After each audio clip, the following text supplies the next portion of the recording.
क्या आपने कभी सोचा है कि भगवान गणेश जी का असली सिर कहाँ है? क्या सचमुच आज भी वो सिर इस धरती पर किसी रहस्यमयी जगह में सुरक्षित रखा गया है? और क्या आप जानते हैं कि जब कलयुग का अंत होगा, जब इस संसार पर अधर्म और अराजकता का राज होगा, तब गणेश जी अपने अब तक के सबसे भयानक अवतार के साथ प्रकट होकर दुनिया को बचाने में भगवान कल्कि की मदद करेंगे। हम सभी ने बचपन से गणेश जी को विघ्नहर्ता, मंगलकर्ता और सुखदाता के रूप में देखा और पूजा है, लेकिन क्या यही उनका पूरा स्वरूप है? क्या गणेश जी के ऐसे भी रहस्य और रूप हैं जिनके बारे में आमतौर पर किसी को पता ही नहीं? क्यों गणेश चतुर्थी की रात चांद को देखने से मना किया जाता है?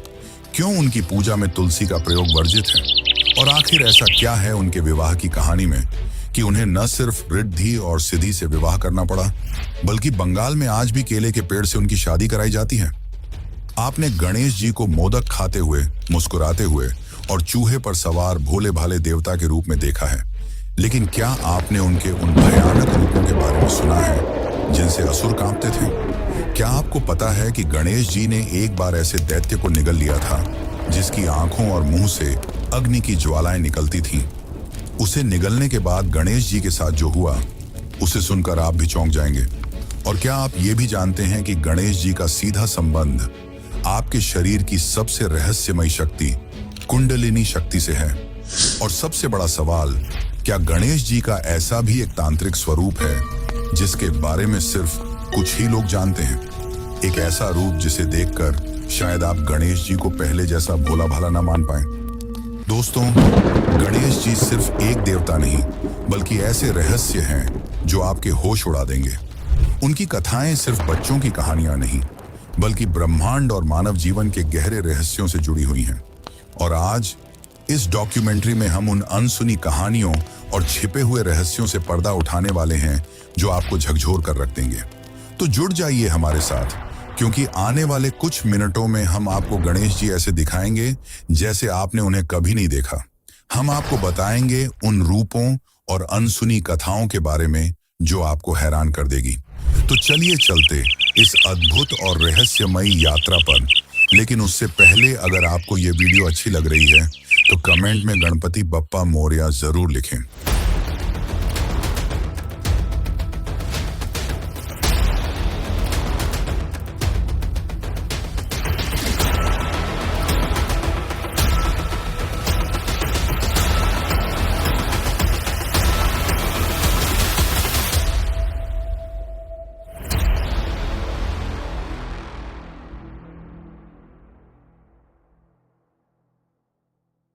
समय की धारा हमेशा आगे बढ़ती रहती है, लेकिन हमारे शास्त्रों ने पहले ही इस प्रवाह का अंत और उसकी भयानक तस्वीर हमारे सामने रख दी थी।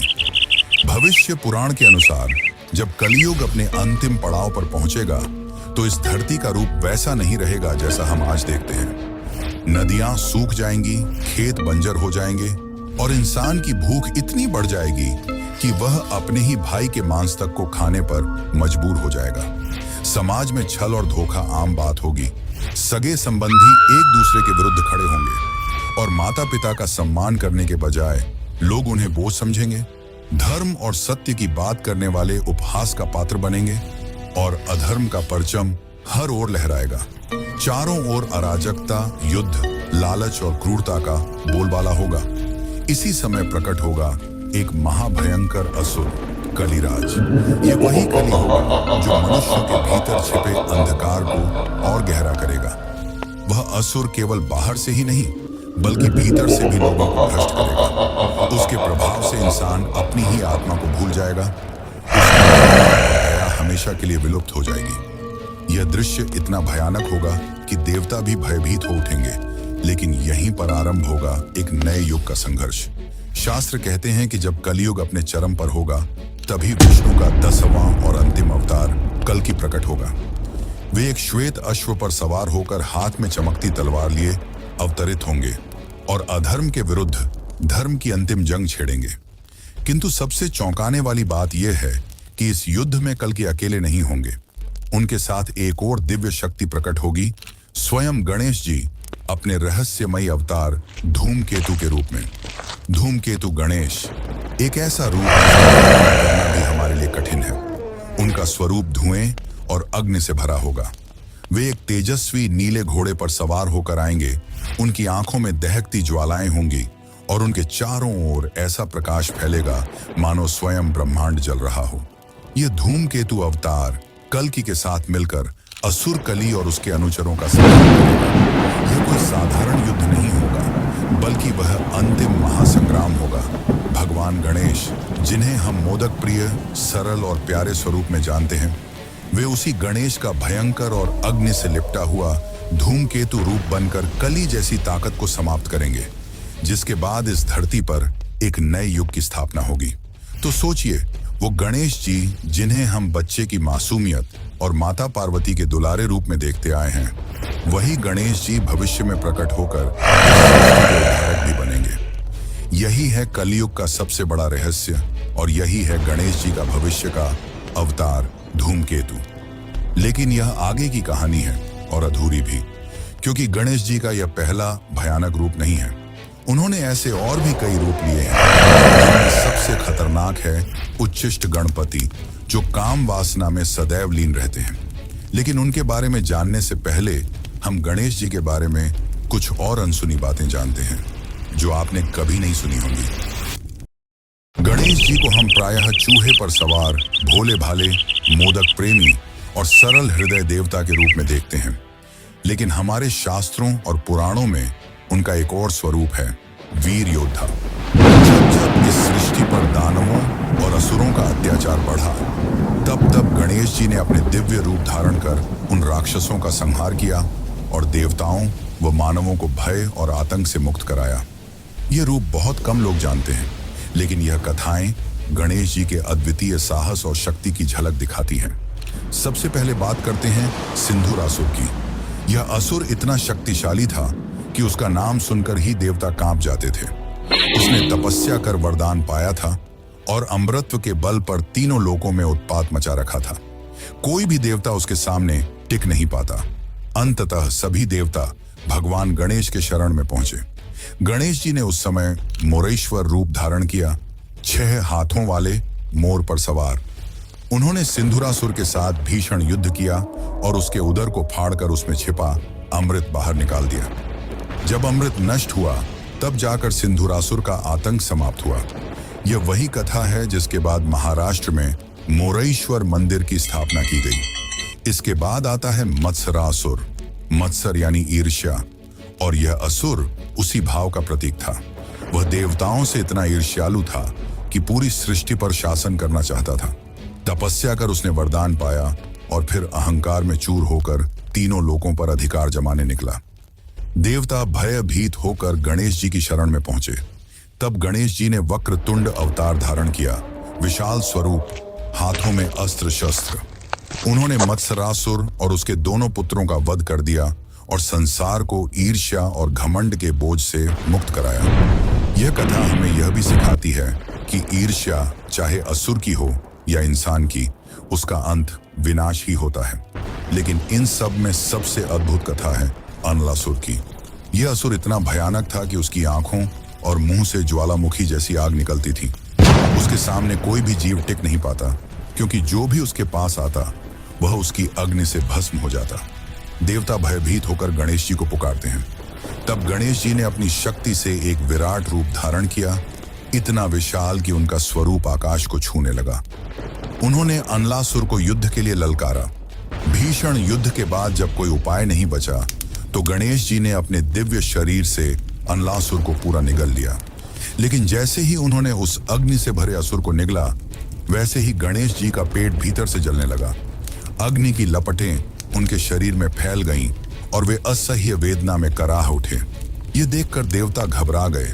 तब सभी देवताओं ने उन्हें शीतलता पहुंचाने के लिए उन्हें दूर्वा घास अर्पित की। जैसे ही गणेश जी ने दूर्वा घास ग्रहण किया, उनकी पीड़ा समाप्त हो गई और तभी से गणेश जी को दूर्वा चढ़ाने की परंपरा शुरू हुई। अगर आप सोच रहे हैं कि यह केवल एक पौराणिक कथा है, तो आपको जानकर आश्चर्य होगा कि आधुनिक विज्ञान भी दूर्वा घास के महत्व को मानता है। आयुर्वेद और आधुनिक चिकित्सा दोनों में दूर्वा को औषधीय पौधा माना गया है। इसमें अल्कलॉइड्स और बायोएक्टिव कंपाउंड्स पाए जाते हैं, जो पेट की जलन, एसिडिटी अल्सर्स और डिजेशन की समस्याओं को कम करने में मदद करते हैं। आज भी मेडिकल रिसर्च यह कहती है कि दूर्वा में एंटी इन्फ्लेमेटरी और कूलिंग प्रॉपर्टीज होती हैं। यानी हजारों साल पहले की कथा जिसमें दूर्वा ने गणेश जी को राहत दी थी, वह केवल आस्था ही नहीं बल्कि एक गहरा वैज्ञानिक सत्य भी छुपाए हुए हैं। इस तरह इन 3 कथाओं से यह स्पष्ट होता है कि गणेश जी केवल विघ्नहर्ता ही नहीं बल्कि एक अदम्य योद्धा भी हैं। लेकिन क्या आपने कभी जाना है इस अदम्य योद्धा का जन्म कैसे हुआ और क्यों उन्हें एक दंत कहा जाता है? आखिर इसकी असली सच्चाई क्या है? और सबसे बड़ी बात, क्या आज भी गणेश जी का असली सिर धरती पर ही कहीं मौजूद है? तो चलिए अब इन रहस्यों को भी जानते हैं।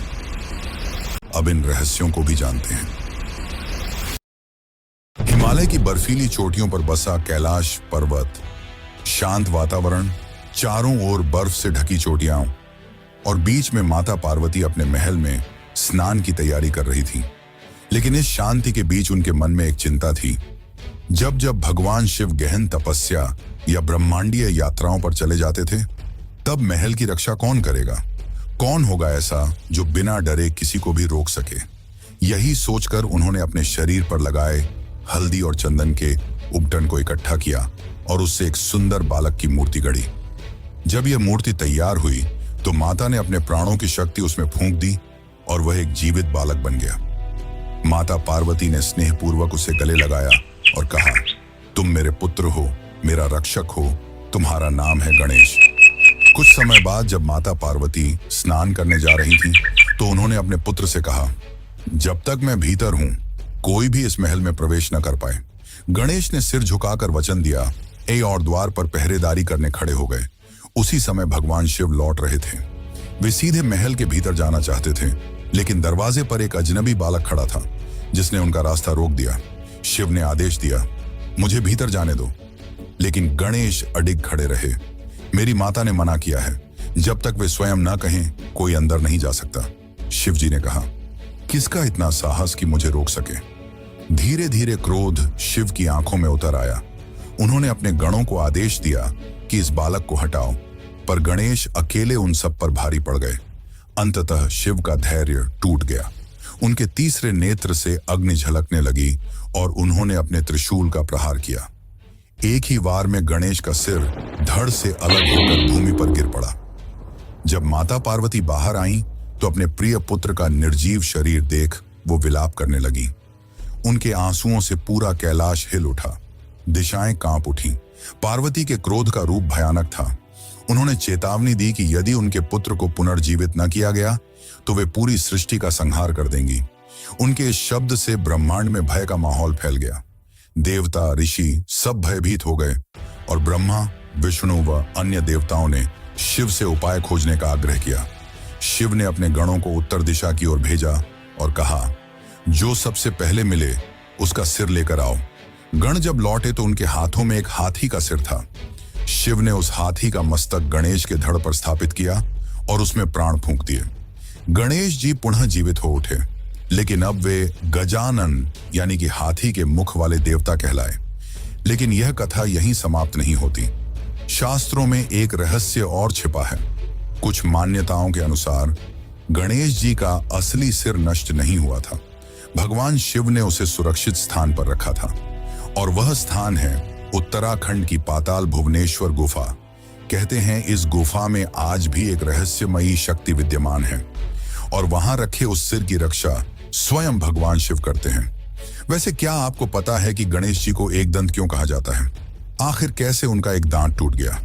इसे लेकर हमारे शास्त्रों में 2 रोचक कथाएं मिलती हैं, तो चलिए उन्हें जानते हैं। गणेश जी को हम एक दंत कहते हैं, यानी जिनका केवल एक ही दांत है। लेकिन क्या कभी आपने सोचा है कि उनके दूसरे दांत का क्या हुआ? क्यों टूटा और कैसे टूटा?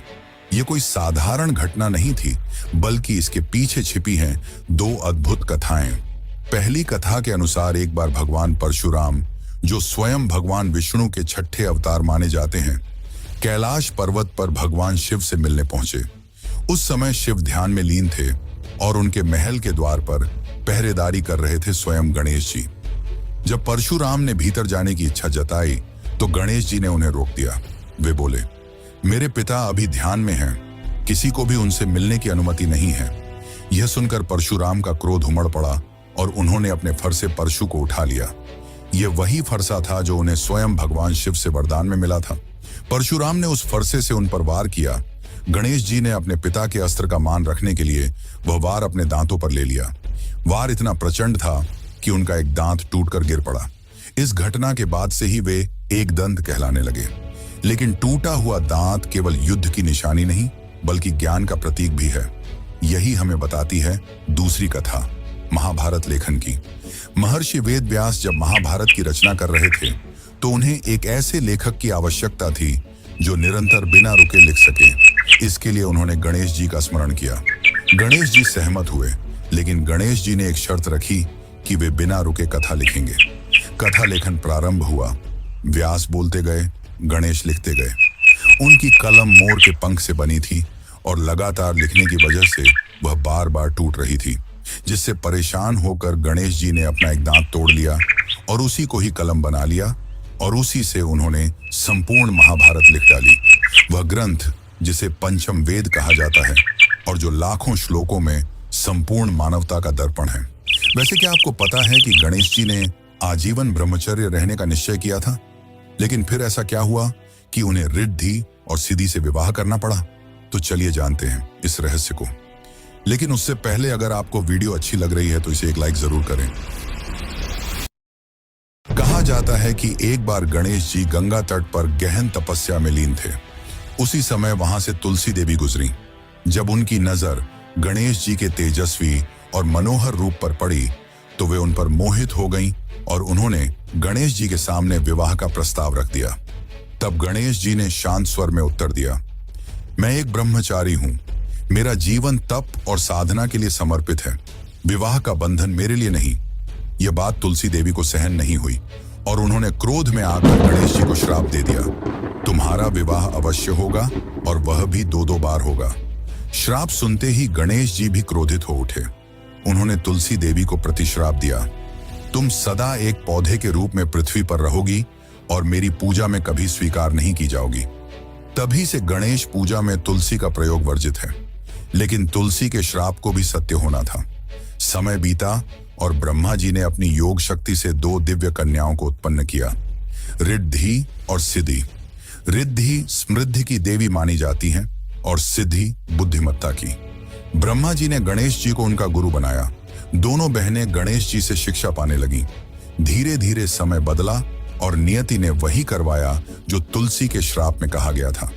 रिद्धि और सिद्धि का विवाह स्वयं गणेश जी से हो गया। इस पावन विवाह से गणेश जी को 2 पुत्र हुए, शुभ और लाभ। तभी से घरों में अक्सर यह कहा जाता है कि जहां गणेश होंगे वहां शुभ और लाभ स्वतः ही उपस्थित होंगे। लेकिन विवाह की कथाएं यहीं समाप्त नहीं होती। भारत के पूर्वी भाग, विशेषकर बंगाल में एक अलग परंपरा है। वहां मान्यता है कि गणेश जी का विवाह एक बार केले के पेड़ से भी हुआ था। कथा के अनुसार एक दिन माता पार्वती बहुत अधिक भोजन करने लगी। यह देख गणेश जी ने आश्चर्य से पूछा, माँ, आप इतना अधिक क्यों खा रही हैं? पार्वती ने मुस्कुराकर उत्तर दिया, मुझे डर है कि कहीं तुम्हारी पत्नी मुझे पर्याप्त भोजन न दे पाए। यह सुनकर गणेश जी तुरंत बाहर गए, एक केले का पेड़ काट कर ले आए और माता से बोले, यह है आपकी बहू, यह आपको कभी भूखा नहीं रखेगी।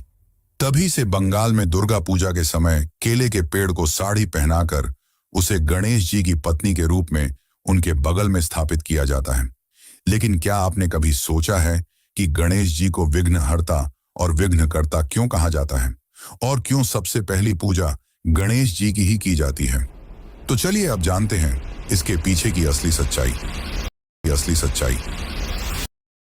गणेश जी को हम विघ्नहर्ता कहते हैं, हर बाधा को दूर करने वाले। यही कारण है कि जब भी कोई नया काम शुरू होता है, कोई शुभ अवसर आता है या कोई पूजा अर्चना होती है तो सबसे पहले उनका आह्वान किया जाता है। शास्त्रों में स्पष्ट लिखा है कि बिना गणेश वंदना के कोई भी कार्य सफल नहीं होता। लेकिन इसके पीछे सिर्फ परंपरा नहीं बल्कि एक गहरा रहस्य छिपा है। एक बार की बात है, सभी देवता यह विवाद करने लगे कि कौन सबसे श्रेष्ठ है और किसकी पूजा सबसे पहले की जानी चाहिए। इस विवाद का निपटारा करने के लिए एक प्रतियोगिता रखी गई। जो सबसे पहले पूरी पृथ्वी का चक्कर लगाकर वापस आएगा वही प्रथम पूज्य कहलाएगा।